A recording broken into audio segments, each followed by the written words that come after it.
हम लोगों ने वेदों और उनसे संबंधित ब्राह्मण, आरण्यक और उपनिषद ग्रंथों को देखा। वैदिक काल को दो भाग में बांटा जाता है, पूर्व वैदिक काल और उत्तर वैदिक काल। तो पूर्व वैदिक काल को ऋग्वैदिक काल भी कहा जाता है, क्योंकि इसी पूर्व वैदिक काल में ऋग्वेद की रचना हुई। और उत्तर वैदिक काल में अन्य तीनों वेदों, ब्राह्मण ग्रंथों, आरण्यक ग्रंथों और उपनिषद ग्रंथों की रचना हुई। तो उत्तर वैदिक काल में सामवेद, यजुर्वेद, अथर्ववेद, ब्राह्मण ग्रंथ, आरण्यक ग्रंथ और उपनिषदों की रचना हुई, जबकि पूर्व वैदिक काल में ऋग्वेद की रचना हुई। तो ऋग्वेद से संबंधित कुछ तथ्य पूछे जाते हैं बार बार, तो उनको हम लोग देख लें। फिर वैदिक काल को हम लोग दो कालखंडों में बांटकर, जैसा कि बांटा जाता है पूर्व वैदिक काल और उत्तर वैदिक काल, उसमें हम लोग दो कालखंडों में बांटकर उसे पढ़ेंगे। तो ऋग्वेद, ऋग का मतलब, कल ही बात हुई थी, ऋग का मतलब है ऋचा या मंत्र, स्तुति। स्तुति के लिए इन मंत्रों की रचना की गई है और इन्हें अपौरुषेय माना जाता है। इन्हें संहिता भी कहा जाता है, क्योंकि इसमें कई मंडल है। और इन्हें श्रुति भी बोला जाता है, क्योंकि यह जो ज्ञान है, वेद वेद विद धातु से बना है, जिसका मतलब ज्ञान या जानना होता है। तो यह ज्ञान ईश्वर से ऋषियों को प्राप्त हुआ और ऋषियों ने इसे अपने शिष्यों को दिया और उनके शिष्यों ने इसे अपने अपने शिष्यों को दिया। तो सुनकर याद कर कर यह परंपरा आगे बढ़ती रही, इसलिए इन्हें श्रुति भी बोला जाता है। ऋग्वेद में 8 अष्टक हैं। इसे 8 अष्टक में बांटा गया है। प्रत्येक अष्टक में 8 अध्याय हैं, यानी 64 अध्याय हैं, और प्रत्येक अध्याय में कई वर्ग हैं, तो कुल 2024 वर्ग हैं। इसमें 10 मंडल हैं। प्रत्येक मंडल के दृष्टा ऋषि अलग अलग हैं। प्रत्येक मंडल के अलग अलग दृष्टा ऋषि हैं। जिस ऋषि को या जिस ऋषि समूह को यह ज्ञान सबसे पहले प्राप्त हुआ, उसे इन मंडलों के दृष्टा ऋषि बोला जाता है। तो इन दृष्टा ऋषियों का नाम पूछा जाता है। तो 10 मंडलों में सबसे प्राचीन मंडल जो है, सबसे प्राचीन मंडल एक और प्रथम और 10वां मंडल है। प्रथम और 10वां मंडल है, सॉरी, सबसे नए हैं ये प्रथम और 10वां। सबसे प्राचीन 2 से 7 तक के मंडल हैं, इन्हें वंश मंडल बोला जाता है। इन्हें वंश मंडल बोला जाता है। सबसे नवीन मंडल, यानी जिसकी रचना सबसे बाद में हुई, सबसे नवीन मंडल है प्रथम और 10वां मंडल। प्रथम और 10वां मंडल सबसे नवीन मंडल है। 10वां मंडल, प्रथम और 10वां मंडल सबसे नवीन है। सर्वाधिक सूक्तों, क्योंकि ये जो मंडल है, एक मंडल में कई सूक्त हैं, मंडल में सूक्त और सूक्तों के अंतर्गत मंत्र हैं। 10 मंडल हैं, एक मंडल में कई सूक्त हैं। इन सूक्तों के अंतर्गत मंत्र दिए गए हैं। एक सूक्त में कम से कम 3 मंत्र हो सकते हैं। 3 से कम मंत्र सूक्त में नहीं होते हैं। ठीक, तो कुल मंत्रों की संख्या लगभग 10,552 मानी जाती है और सूक्तों की संख्या, कुल सूक्तों की संख्या 1028 सूक्त हैं। 1028 सूक्त हैं और 10 मंडल हैं। ऋग्वेद में 10 मंडल हैं, 1028 सूक्त हैं और 10,552 या 10,600 मंत्र हैं। ठीक, अब हम लोग इन मंडलों के दृष्टा ऋषियों का नाम देख लें। प्रथम मंडल के दृष्टा ऋषि हैं कण्व परिवार के ऋषि, कण्व वंश के ऋषि, जिसमें दृगतमा और अगस्त्य भी हैं। तो प्रथम मंडल के जो दृष्टा ऋषि हैं वो कण्व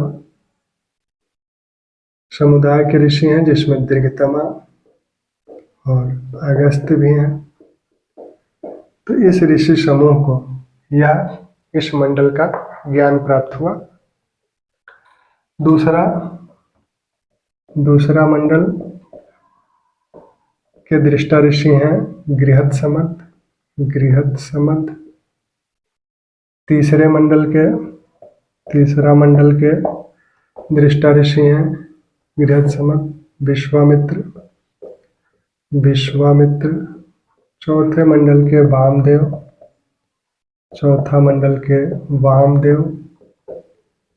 वामदेव। पांचवें मंडल के अत्रि या अत्रेय। छठवां मंडल के भरद्वाज। सातवां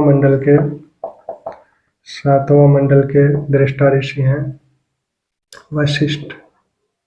वशिष्ठ। ये 2 से 7 तक के मंडल वंश मंडल बोले जाते हैं। वंश मंडल इन्हें बोला जाता है। 2 से 7 तक के मंडल वंश मंडल बोले जाते हैं। 8वां मंडल के दृष्टा ऋषि हैं कर्ण।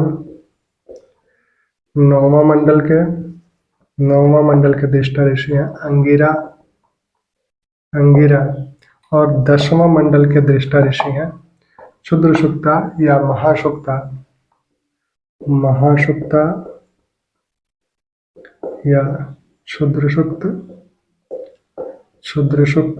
इसमें विभिन्न ऋषियों का समूह है जिसमें सची भी हैं, इंद्राणी हैं, श्रद्धा हैं, कामायनी हैं। तो ये सारे लोग इससे जुड़े हुए हैं। श्रद्धा, कामायनी, सची, इंद्राणी, ये ऋषियों का समूह 10वां मंडल का दृष्टा है। प्रथम मंडल कण्व ऋषि समुदाय जिसमें दिगतमा और अगस्त भी हैं। अब इन मंडलों में प्रमुख बातें क्या क्या उल्लिखित है जिनको पूछा जाता है बार बार। तो इस प्रथम मंडल में 20 राजाओं के युद्ध का उल्लेख है और इस 7वें मंडल में 10 राज्य युद्ध का उल्लेख है। 10 राज्य युद्ध का उल्लेख है जो कि रावी नदी के तट पर हुआ था। 10 राजाओं जिसमें पंचजन जो थे, उन पंचजनों के साथ कुछ लघुजन भी, 5 लघुजन भी उनके साथ जुड़े हुए थे। तो एक कुल मिला के 10 राजा हुए और इनका युद्ध भरत जन के सुदास से हुआ था। रावी नदी तट पर यह युद्ध हुआ था। इन पंचजनों में अनु, यदु, तुर्वश, द्रुह और पूर्व, ये 5 पंचजन बोले जाते हैं। तो ये 10 राज्य युद्ध जो कि दो पक्ष थे। एक 10 राजाओं का समूह है और दूसरी तरफ सुदास है, भरत जन के राजा। तो इनकी बात हम लोग जब ऋग्वैदिक काल को करेंगे तो उसमें जो राजनीतिक व्यवस्था की बात करेंगे तो उसमें हम लोग इस युद्ध को डिटेल में देखेंगे। दूसरा मंडल गृहत्समद। ये पहले अभियांत्रिकी माने जाते हैं। पहले अभियांत्रिक गृहत्समद को पहले अभियांत्रिक माना जाता है इनको। और विश्वामित्र को पहला धर्मगुरु माना जाता है। और इसी तीसरे मंडल में गायत्री मंत्र का उल्लेख है।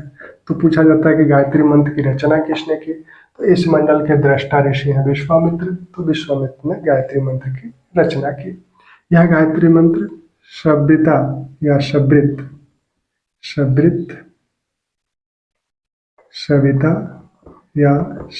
को समर्पित है जो कि उषा काल की देवी हैं, सूर्य से संबंधित देवी हैं, उषा काल की देवी हैं। शब्रित को समर्पित यह मंत्र है। चौथा मंडल वामदेव, इसके दृष्टा ऋषि हैं और इस मंत्र में कृषि मंत्रों का उल्लेख हुआ है। कृषि से संबंधित मंत्रों का उल्लेख इसी चौथे मंडल में कृषि से संबंधित मंत्रों का उल्लेख हुआ है। 5वां मंडल के दृष्टा ऋषि अत्रेय हैं। 6वां मंडल के भारद्वाज हैं और 7वां मंडल के दृष्टा ऋषि जो है वो वशिष्ठ है। और इसी में 10 राज्य युद्ध का वर्णन हुआ है और यह मंडल वरुण देवता को समर्पित है। वरुण देवता, वरुण देवता, वरुण को ऋतस्य गोपा बोला गया है, ऋत के संरक्षक है, तो वरुण देवता को यह 7वां मंडल समर्पित है। 8वां मंडल के दृष्टा कण्व ऋषि हैं, 9वां मंडल के दृष्टा अंगिरा हैं, और इसी 9वां मंडल में, यह 9वां मंडल सोम देवता को समर्पित है। और इसी 9वें मंडल में एक कवि कहता है कि मैं कवि हूँ, मेरे पिता भीषक हैं, और जो मेरी माता है वो अन्न पीसने वाली है। तो इस कथन का उल्लेख इसी 9वें मंडल में हुआ है। तो यह 9वां मंडल सोम देवता को समर्पित है, सोम देवता को समर्पित है। 10वां मंडल महासुक्ता, क्षुद्रसुक्ता, इसके दृष्टा ऋषि हैं, साथ में ये ऋषि समुदाय भी इनके साथ जुड़ा हुआ है। सरधा, कामायनी, शची, इंद्राणी, इन्होंने भी कुछ सूक्तों की रचना इसमें की है।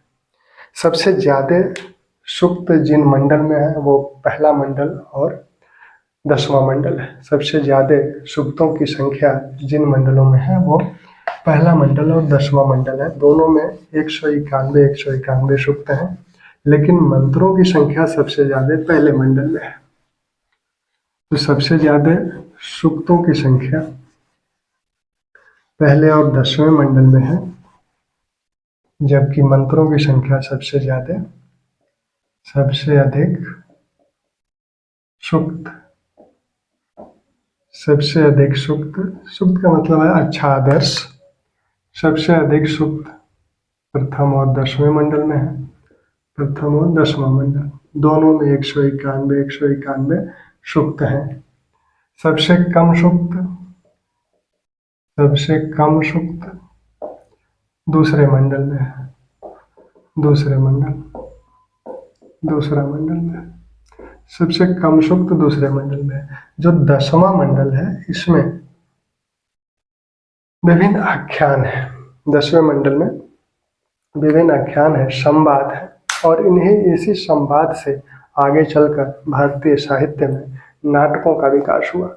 जैसे पुरूरवा उर्वशी संवाद इसी में है, यम यमी संवाद इसी में है, अगस्त लोपमुद्रा संवाद इसी में है, इसी में शर्मा और पणि संवाद है, इसी में देवापी और संतनु संवाद है। तो इस 10वें मंडल में विभिन्न संवाद है, जिसमें पुरूरवा उर्वशी संवाद, इसकी व्याख्या शतपथ ब्राह्मण में की गई है। शतपथ ब्राह्मण में इसका वर्णन किया गया है, बल्कि ये संवाद मूल रूप से ऋग्वेद में है। पुरूरवा उर्वशी, शर्मा पणि, शर्मा जो है इंद्र की कुतिया है, तो ये संवाद, इसमें पणियों के साथ उसका जो संवाद हो रहा है, तो वो यह संवाद है। लोपमुद्रा, अगस्त लोपमुद्रा संवाद, अगस्त लोपमुद्रा अगस्त ऋषि की पत्नी थी, तो लोपमुद्रा और अगस्त संवाद इसी में है। इसी में यम यमी संवाद है, यमी संवाद इसी 10वें मंडल में है। इसी 10वें मंडल में पुरुष सूक्त और नासदीय सूक्त भी है। विवाह सूक्त या सूर्य सूक्त भी इसी 10वें मंडल में है, नदी सूक्त भी इसी 10वें मंडल में है। तो इस मंडल में विभिन्न सूक्त भी हैं, जिसमें पुरुष सूक्त इसी 10वें मंडल में है, नासदीय सूक्त इसी 10वें मंडल में है, पुरुष सूक्त, नासदीय सूक्त, नदी सूक्त इसी 10वें मंडल में है, सूर्य सूक्त या विवाह सूक्त, सूर्य सूक्त इसी को विवाह सूक्त भी बोला जाता है, इसी मंडल में है। सूर्य सूक्त या विवाह सूक्त भी इसी मंडल में है। तो इस मंडल में विभिन्न संवाद हैं, विभिन्न आख्यान हैं। इसमें देवापी शांतनु व्याख्यान भी इसी में है, देवापी शांतनु आख्यान इसी में है। इसकी व्याख्या महाभारत में की गई है, महाभारत में भी इसकी व्याख्या की गई है, लेकिन मूल रूप से यह ऋग्वेद में आख्यान है, देवापी शांतनु। ठीक, तो ये विभिन्न जो संवाद है, इस पर पूर्वावर्षी पर आगे चलकर कालिदास ने विक्रमोर्वशीय नामक नाटक की रचना की। ठीक। अब इस पुरुष सूक्त, नासदीय सूक्त और नदी सूक्त में क्या है?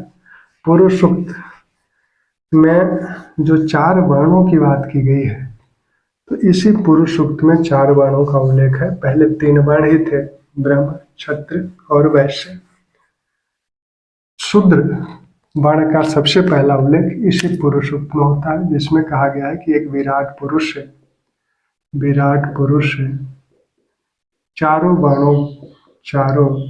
वर्णों की उत्पत्ति हुई, चारों वर्णों की उत्पत्ति हुई।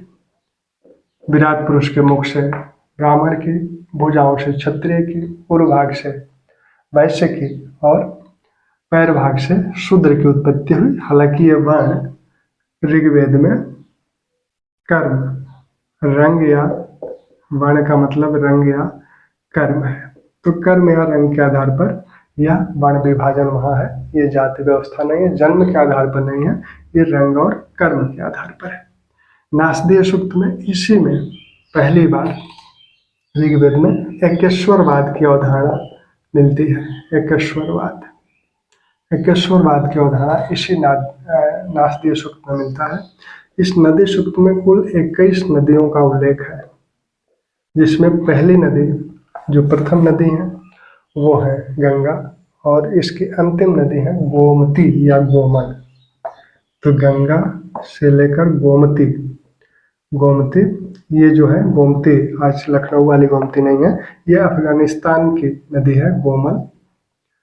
तो कुल 21 नदियों का उल्लेख है, जिसमें गंगा का एक बार उल्लेख है, यमुना का 3 बार उल्लेख है। उसके बाद दक्षिण की जो नदियां हैं उसमें किसी नदी का उल्लेख नहीं है। नर्मदा और गंडक नदी का उल्लेख सबसे पहले शतपथ ब्राह्मण में मिलता है। शतपथ ब्राह्मण में सबसे पहले नर्मदा का उल्लेख रेवा नाम से मिलता है, और गंडक का उल्लेख सदानीरा नाम से मिलता है, सदानीरा नाम से। तो इन नदियों का उल्लेख ऋग्वेद में नहीं है। ऋग्वेद में उल्लेख यमुना तक है।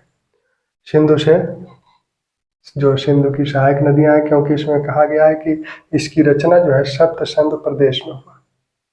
सप्त सिंधु प्रदेश में सरस्वती नदी के किनारे वेद की रचना हुई, और इसे देवकृत योनि बोला गया है ऋग्वेद में। तो जिसमें विभिन्न नदियों का उल्लेख है, जिसमें सिंधु, सतलज, परुषणी यानी रेवा, विपाशा का उल्लेख नहीं है। इन नदी सूक्त में विपाशा यानी व्यास का उल्लेख नहीं है। व्यास, जिसे विपाशा नाम से जाना जाता है, इसका उल्लेख इस नदी सूक्त में नहीं है। इसकी जगह मरुदविधा नदी का उल्लेख है व्यास की जगह। अन्य नदियों का, जैसे शतुद्री, सतलज, पुरुषणी, रेवा, वितस्ता, झेलम, इन नदियों का उल्लेख है। इन नदियों में जो सबसे प्रमुख नदी है वो है सरस्वती, जिसे नदीतमा बोला गया है, और सिंधु को हिरण्या बोला गया है, हिरण्या बोला गया है। यहाँ से संभवतः सोना प्राप्त होता था। सबसे प्रमुख नदी इनकी सरस्वती है, सबसे पवित्र नदी सरस्वती है, जिसे नदीतमा यानी नदियों में सबसे श्रेष्ठ। तो इसी नदी सूक्त में सरस्वती को नदीतमा बोला गया है, सिंधु को हिरण्या बोला गया है, शतुद्री, वितस्ता, झेलम, शतुद्री, सतलज, तो इन नदियों का उल्लेख इन नामों से हुआ है। इसकी बारे चर्चा हम लोग जब पूर्व वैदिक काल को पढ़ेंगे तब उसमें देखेंगे। सूर्य सूक्त, इसमें विवाह का उल्लेख हुआ है। विवाह के विषय में कहा जाता है कि दीर्घतमा ऋषि ने विवाह को अस्थायी संस्था बनाया। दीर्घतमा ऋषि द्वारा विवाह को अस्थायी संस्था बनाया गया था। ऋग्वेद में सूर्य और चंद्र ग्रहण का उल्लेख हुआ है। इसमें शल्य चिकित्सा का भी उल्लेख हुआ है। इसमें राज्य क्षमा रोग, जिसे टीबी कहा जाता है, उस रोग का भी उल्लेख है। इसमें अंगों के प्रत्यारोपण का भी उल्लेख है। किसी का अगर पाँव कट गया, जैसे विस्पला जो एक महिला थी, तो उनका युद्ध में पाँव खोदे तो उनका पाँव लगाया गया था। अश्विन जो कि वैद्य माने जाते हैं, तो उनके द्वारा जो विभिन्न ब्रह्मवादिनी ऋषियाँ, जो महिला ऋषि हैं ऋग्वेद में, जिनका उल्लेख है, जिन्हें ब्रह्मवादिनी बोला जाता है, जिसमें विश्वरा है, विश्पला है, लोपा है, घोषा है, अपाला है, तो इन महिलाओं का उल्लेख ऋग्वेद में हुआ है।